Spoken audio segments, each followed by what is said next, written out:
नमस्कार साथियों, स्वागत है आपका हमारे इस यूट्यूब चैनल पर। जैसा कि आप लोगों को पता है, मिल्कीपुर की जो विधानसभा सीट है, यहाँ पर विधानसभा उपचुनाव की तारीखों का जो ऐलान है वो हो चुका है। और ऐलान होने के साथ ही साथ जो है 5 फरवरी को मतदान होगा, 8 फरवरी को यहाँ पर मतगणना की जाएगी। और हम आपको बताते चले, ये जो सीट है कहीं ना कहीं भारतीय जनता पार्टी और समाजवादी पार्टी दोनों ही पार्टियों के लिए काफ़ी ज़्यादा महत्वपूर्ण सीट होने जा रही है, क्योंकि दोनों ही पार्टियाँ जो है अपनी हार का बदला इस सीट से लेना चाह रही है। भारतीय जनता पार्टी को लोकसभा के चुनाव में अयोध्या जैसी लोकसभा सीट पर भगवान राम का भव्य मंदिर बनने के बाद उन्होंने जिस तरह से जो भारतीय जनता पार्टी की हार हुई है, उस हार का बदला लेने के लिए जो है भारतीय जनता पार्टी यहाँ से जमीनी स्तर पर कार्य कर रही है। वहीं पर हम आपको बताते चले, समाजवादी पार्टी की तरफ से यहाँ से हम जो है अवधेश प्रसाद पासी के जो पुत्र हैं अजीत प्रसाद पासी को चुनावी मैदान में उतार दिया गया है। वहीं पर अखिलेश यादव जो है लगातार पीडीए की जनभावना को आगे बढ़ा रहे, लगातार पीडीए के लोगों को एकमुश्त करते हुए विधानसभा उपचुनाव मिल्कीपुर के लिए जमीनी स्तर पर माहौल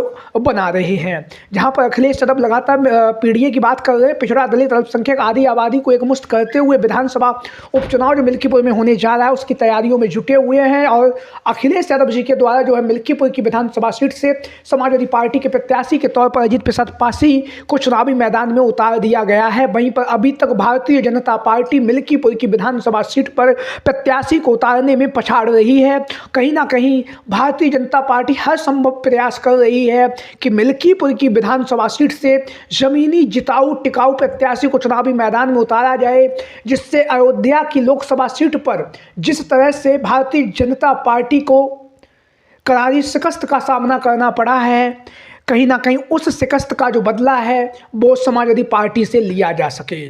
तो इसके लिए भारतीय जनता पार्टी की तरफ से भारतीय जनता पार्टी के मंत्री, विधायक, सांसद और तमाम नेता कार्यकर्ता जो है लगातार मंथन कर रहे हैं। और मिल्कीपुर की जो विधानसभा सीट है, यहाँ से अवधेश प्रसाद पासी के इस्तीफे के बाद यह सीट खाली हुई है और अब जो है भारतीय जनता पार्टी यहाँ से प्रत्याशी को उतारने जा रही है। हालांकि तमाम दिग्गज नेताओं के जो नाम हैं वो मिल्कीपुर की विधानसभा सीट से भारतीय जनता पार्टी के प्रत्याशी के रूप में चल रहे हैं, लेकिन यहाँ पर अगर हम बात करें भारतीय जनता पार्टी की तरफ से, तो जिन नेताओं के नाम चल रहे हैं उनको लेकर बात करेंगे। उसके साथ ही साथ हम आपको बताएंगे कि भारतीय जनता पार्टी जो है मिल्कीपुर की विधानसभा सीट से किसको चुनावी मैदान में उतारने जा रही है। तो देरी ना करते हुए पहले हम मिल्कीपुर की जो विधानसभा सीट है, यहाँ का जो जाति समीकरण है उस जाति समीकरण को समझ लेते हैं।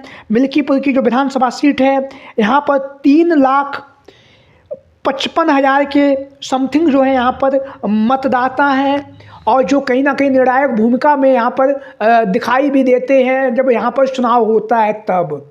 तो मिल्कीपुर की विधानसभा सीट पर 3.5 लाख मतदाता हैं और 3.5 लाख मतदाता के होने के साथ ही साथ जो है मिल्कीपुर की विधानसभा सीट पर सबसे ज़्यादा जो है यादव समाज के मतदाता हैं, जो कहीं ना कहीं यहाँ पर काफ़ी ज़्यादा महत्वपूर्ण जो भूमिका है वो अदा करते हैं।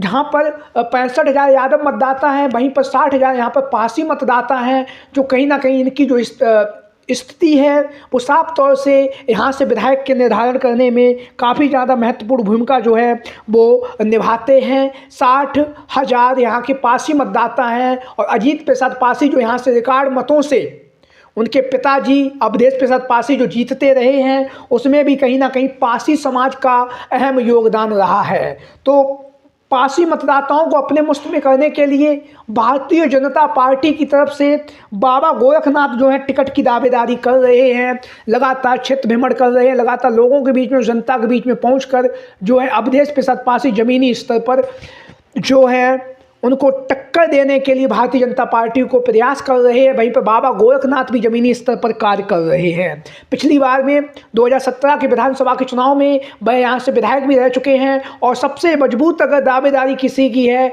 तो वो है बाबा गोरखनाथ की जो दावेदारी है वो काफ़ी मजबूती के साथ मानी जा रही है। हम आपको बताते चले, मिल्कीपुर की जो विधानसभा सीट है काफ़ी ज़्यादा महत्वपूर्ण भी होने जा रही है, क्योंकि यहाँ से भारतीय जनता पार्टी जो है हर संभव प्रयास करेगी जीत दर्ज करने के लिए। और वहीं पर हम आपको बताते चले, बाबा गोरखनाथ का जो नाम है वो भारतीय जनता पार्टी के प्रत्याशियों की सूची में सबसे आगे चल रहा है। सबसे मजबूत जो दावेदार है वो बाबा गोरखनाथ माने जा रहे हैं भारतीय जनता पार्टी की तरफ से मिल्कीपुर की विधानसभा सीट पर। इसी के साथ अगला नाम है उप परिवहन आयुक्त सुरेंद्र रावत भी दावेदारों में शुमार हैं, जो नौकरशाहों में इनका नाम भी लगातार चर्चाओं में बना हुआ है। मिल्कीपुर की विधानसभा सीट से भारतीय जनता पार्टी जो है सुरेंद्र रावत को चुनावी मैदान में उतार सकती है। इसी के साथ हम बात करेंगे रामू प्रियदर्शी का जो नाम है वो तीसरे नंबर पर यहाँ पर बना हुआ है। और रामू प्रियदर्शी जो हैं यहाँ से पूर्व में विधायक भी रह चुके हैं और 2012 में भाजपा ने उन्हें मिल्कीपुर का चुनाव लड़वाया भी था, लेकिन भारतीय जनता पार्टी से चुनावी मैदान में हार गए थे।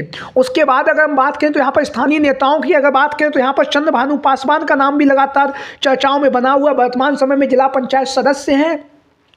एक सर्वे हुआ था, उस सर्वे में चंद्रभानु पासवान को जनता ने दूसरे नंबर पर पसंद किया था भारतीय जनता पार्टी के प्रत्याशी के तौर पर, और जो है भारतीय जनता पार्टी के प्रत्याशी के तौर पर प्रथम स्थान पर बाबा गोरखनाथ को जनता ने पसंद किया था। इसी के साथ पूर्व ब्लॉक प्रमुख विनय कुमार रावत का नाम भी चर्चाओं में बना हुआ है।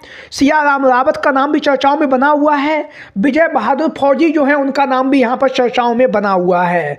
काशीराम पासी का नाम भी चर्चाओं में बना हुआ है। शांति पासी का नाम भी यहाँ पर चर्चाओं में बना हुआ है। और सबसे ज़्यादा चर्चाओं में जो नाम चल रहा है वो है बाराबंकी की जिला पंचायत सदस्य नेहा आनंद सिंह ने भी टिकट की जो दावेदारी है वो पेश की है। और अगर हम बात करें तो मिल्कीपुर की विधानसभा सीट से या तो भारतीय जनता पार्टी बाबा गोरखनाथ को चुनावी मैदान में उतारेगी पासी समाज के मतदाताओं को अपने पक्ष में करने के लिए, क्योंकि अखिलेश यादव जी के द्वारा अजीत प्रसाद पासी को चुनावी मैदान में उतार दिया गया है। या फिर भारतीय जनता पार्टी महिलाओं में अगर हम बात करें कंचन पासवान के बाद जो दूसरा नाम है यहाँ पर चल रहा है वो है नेहा आनंद सिंह के नाम पर भी मुहर लगा सकती है, क्योंकि भारतीय जनता पार्टी हर संभव प्रयास कर रही है कि जो मिल्कीपुर की विधानसभा सीट पर हर स्थिति में हर परिस्थिति में चुनाव को जीता जाए। तो उसको ध्यान में रखते हुए भारतीय जनता पार्टी जो है मिल्कीपुर की जो विधानसभा सीट है यहाँ से ज़मीनी स्तर पर जो है मंथन शुरू कर दिया है। वहीं पर यहाँ के अगर जाति समीकरण की बात करें तो 34% यहाँ पर ओबीसी मतदाता है, 36% जनरल वोटर्स हैं, जो कहीं ना कहीं यहाँ पर जो है दिशा और दशा को बदलने में महत्वपूर्ण भूमिका निभाते हैं। वहीं पर 9% यहाँ पर मुसलमान भी हैं। एससी समाज का 20% वोटर है। अन्य में 0.33% वोटर हैं। वहीं पर हम आपको बताते चलें गैर पासी दलित मतदाता भी यहाँ पर 50,000 की संख्या में है। मुस्लिम मतदाता जो है वो लगभग 40 से 50,000 की संख्या में है। समाजवादी पार्टी यहाँ से इतनी बार चुनाव जीती है, उसमें कहीं ना कहीं जो है पासी, यादव और दलित समाज का महत्वपूर्ण योगदान भी रहा है। मुस्लिम समाज का भी महत्वपूर्ण योगदान रहा है, जो अवधेश प्रसाद पासी यहाँ से रिकॉर्ड बाद चुनावी मैदान में जीते हैं। वहीं पर भारतीय जनता पार्टी यहाँ से चुनावी मैदान में जीती है तो उसका सबसे बड़ा कारण रहा सवर्ण मतदाता के साथ साथ पिछड़ा वर्ग की जो अन्य जातियाँ हैं यादव को छोड़कर वो, और उसके साथ साथ थोड़ा बहुत अगर हम बात करें तो दलित मतदाता जो है भारतीय जनता पार्टी की तरफ अपना रुख बनाए हुए है। तो आप लोगों की क्या राय है? मिल्कीपुर की विधानसभा सीट से भारतीय जनता पार्टी के प्रत्याशी के तौर पर आप लोग किसे पसंद कर रहे हैं? सभी साथी कमेंट बॉक्स के माध्यम से अपनी राय अपने विचार जरूर दें। आज की वीडियो में इतना ही। जय हिंद, जय Bharat. Thank you for watching this video.